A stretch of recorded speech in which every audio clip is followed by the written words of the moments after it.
Hello! Today is Friday and it's April 17th, 2020. It's bedtime for somebody. And I am going to read to you today by Rachel Carson and her book that changed the world by Laurie Lawlor. Illustrated by Laura Beingessner. I hope that I said her name correctly. And it is published by Holiday House. Early one morning in May 1922, young Rachel Carson discovered a secret place deep in the woods, fragrant with pine needles. "Witchity, witchity, witchity," called a yellow throat. Rachel followed the chanting wild bird up and down the hills along the Allegheny River, not stopping until she came upon its nest hidden in a bush. Closer, closer she crept. Click! Her camera captured 4 eggs, mottled white and brown, precious as shining fruit. All her life, Rachel Carson was curious and determined. She was born on May 27, 1907, on the outskirts of Springdale, a small town in Pennsylvania. Since her brother and sister were much older, and neighborhood children seldom came to visit, Rachel often went on her own to explore her family's 65 acres of woods, orchards, and fields. Her doting mother also loved nature. She taught Rachel to sky watch on starry nights and how to recognize the haunting melody of a wood thrush. Rachel read constantly and worked hard in school. When she was only 11, her story about a brave pilot won a prize and was published in St. Nicholas magazine for children. She decided to become a writer. Times were tough. Rachel's father struggled to make a living as a traveling salesman. Her fiercely proud mother doubled her number of piano students and sold apples, chickens, even the family china to help send Rachel to Pennsylvania College for Women, later named Chatham College in Pittsburgh. Academic scholarship in hand, Rachel climbed into a borrowed Model T and said, "Goodbye." A borrowed Model T. College was a new world for shy Rachel.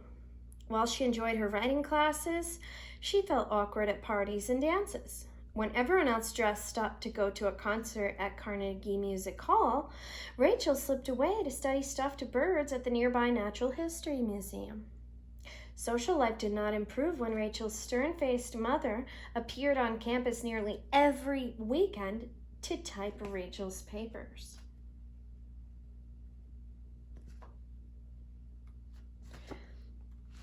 This summer, when Rachel came home after her first year at college, a putrid smell lingered everywhere. Smoke clouded the sky. Pollution floated on the river. The woods were being cut down for factories and houses. Too many quarreling people crowded her family's cramped house. Her parents, her poverty-stricken brother and his wife and yowling baby, her divorced sister and her 2 mischievous toddlers. Even with the tent pitched in the front yard, there was scarcely room for everyone. Where could Rachel escape? All this filled her with sadness and worries about the environment and her own future. When she returned to college, a biology class taught by lively Miss Mary Scott Skinker changed her life. At a time when few women pursued careers in science, Rachel made up her mind to become a biologist. There was so much she wanted to learn about animals and plants. She knew she could find a way to pay for graduate school. Sure enough, she won a full scholarship to Johns Hopkins University. The summer before she started graduate school, 22-year-old Rachel traveled to Woods Hole, Massachusetts, to study at a marine biology lab. When she stood beside the Atlantic Ocean for the first time, she lost her heart to a world of restless water and sky. Surf crashed. Seabirds called. A briny smell filled the air. Mysterious creatures scuttled in tide pools. And what life hid deep below the ocean waves? She received her master's degree, one of only a handful of women in her class. The Great Depression, a time of massive unemployment, dashed her hope of continuing her studies. No one wanted to hire a woman biologist. When her father died, 28-year-old Rachel was desperate for money to support her family. Her mother, ailing sister, and 2 young nieces lived elbow to elbow in Rachel's Maryland house. Part-time jobs teaching and writing newspaper articles barely paid the rent and grocery bills. Rachel reached out to her former teacher. "Take the government scientist test," Miss Skinker suggested. Rachel aced the exam but still had no job offers. She did not give up. She kept knocking on doors and sending letters. One day, the chief of the Bureau of Fisheries interviewed Rachel. "Sorry, no jobs," he told her. Maybe she'd be interested in trying to fix dull radio scripts about sea life? Every other writer had tried and failed.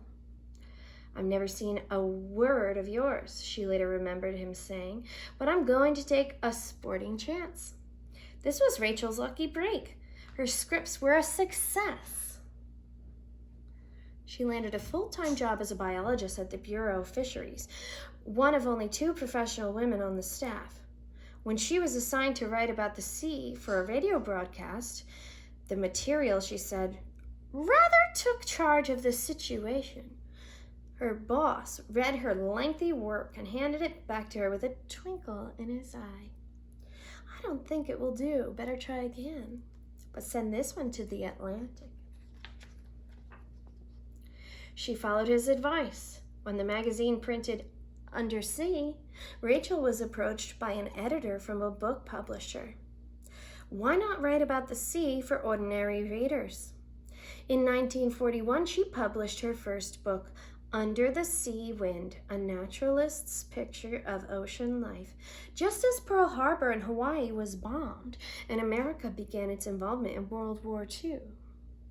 The book, mostly unnoticed, quickly disappeared from bookstore shelves. Rachel did not stop researching and writing about the remarkable connections in the web of life. "Once you are aware of the wonder and beauty of Earth," she scribbled in her journal, "you will want to learn about it." As a biologist for 15 years, she went places where few women ventured. She did work performed by few women, counting deep-sea fish in foggy, dangerous currents south of Nova Scotia, observing reef animals in a special suit with an 84-pound diving helmet off the coast of Florida, tracking alligators atop a rumbling Glades buggy in the swampy Florida Everglades. Meanwhile, she worked on her own writing in the evening or on weekends. She began to notice disturbing trends. What happened to the web of life when more and more garbage was dumped into the ocean? How did rising ocean temperatures affect living creatures? In 1951, she published a bestseller, The Sea Around Us. A year later, she quit her job to write full-time. During the next 3 years, she researched and wrote The Edge of the Sea. She was so well known that people demanded her autograph in elevators, beauty parlors, taxi cabs, and restaurants. Rachel never married. Not only was she the sole breadwinner, she was also responsible for the care of many different family members when they were unemployed, ill, or dying. At age 50, she adopted her niece's 5-year-old son, Roger. Now she faced the challenge of taking care of a wild young boy and finding time to write. As always, the outdoors was her refuge. She bought a few acres of land along her beloved Maine coast and built a summer cottage. A treasure of a place, she called it. By day, she enjoyed wandering with Roger to inspect moss and ferns among the deep, dark trees. At night, during low tide, she took a flashlight and went alone to the rocky shore. She rolled up the legs of her pants and wriggled on her stomach, discovering big scurrying crabs, starfish, and anemones. In 1958, she began a difficult new project. When World War II ended, the chemical industry in the United States had become very powerful.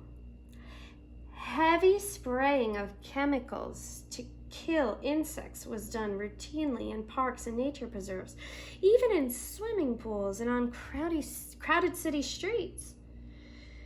As early as 1945, Rachel had read about studies of declining bird populations across the country.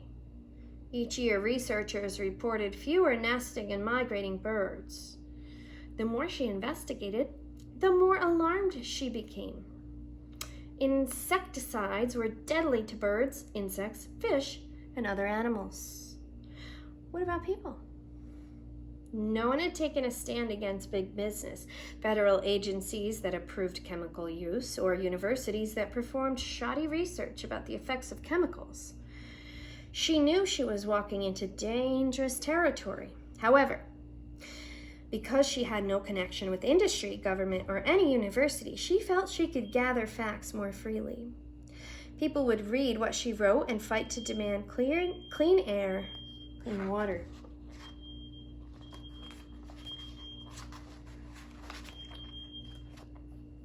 Only Rachel's closest friends knew she was in a race against time. In 1960, she was diagnosed with breast cancer. Her book, Silent Spring, was something she believed in so deeply. Nothing made me ever consider turning back. She worked for 4 years to complete Silent Spring. Her careful research about insecticides was slow. Her writing and rewriting was even slower. She wanted to create a book that everyone, not just scientists, could understand. In spite of being bedridden with illness and exhaustion, she refused to give up. I could never again listen happily to a thrush song, she explained, if I had not done all I could.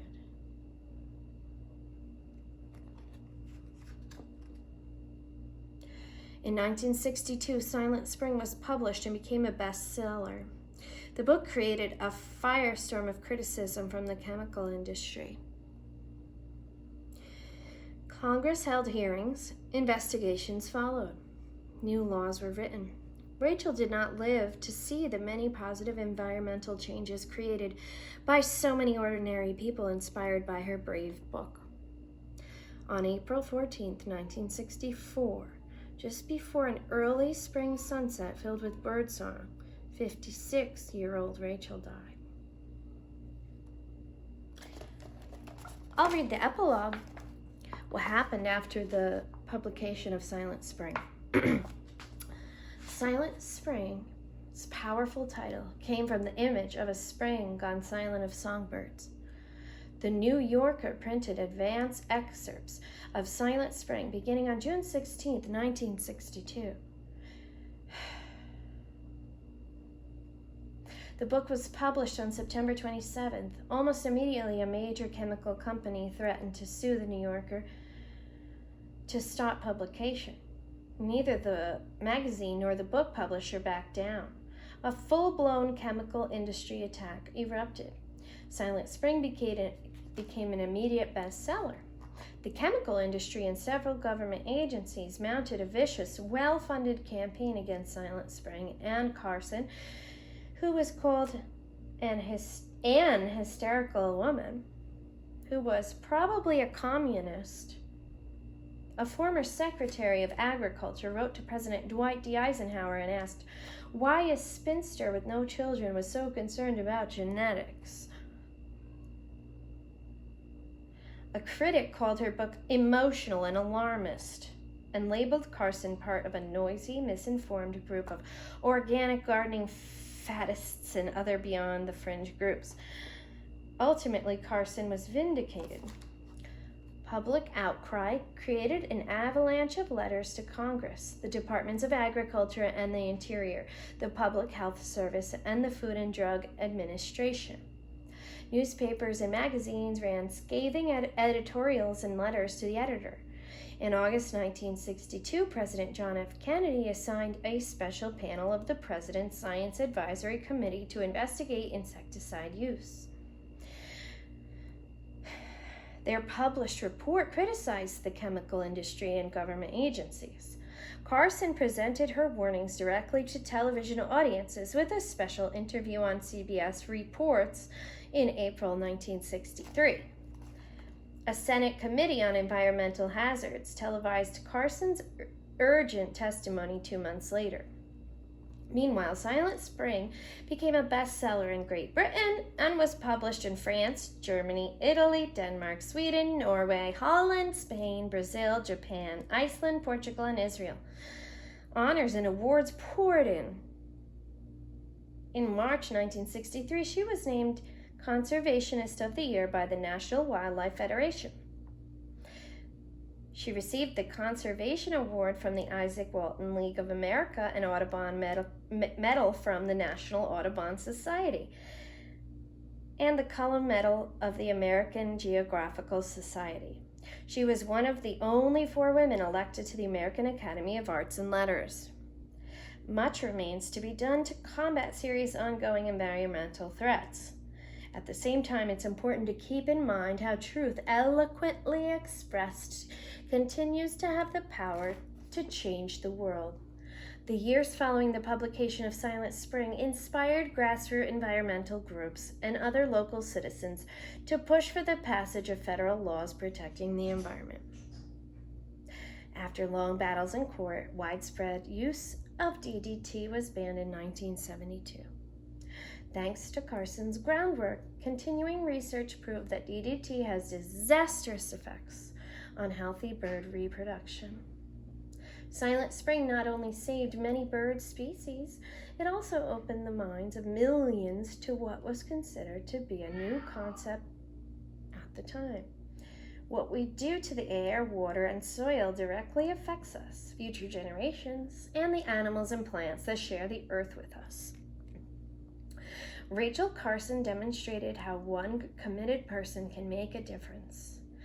As former Vice President Al Gore, who currently works on issues of global warming, said, Silent Spring came as a cry in the wilderness, a deeply felt, thoroughly researched, and brilliantly written argument that changed the course of history. Without this book, the environmental movement might have been long delayed or never have developed at all.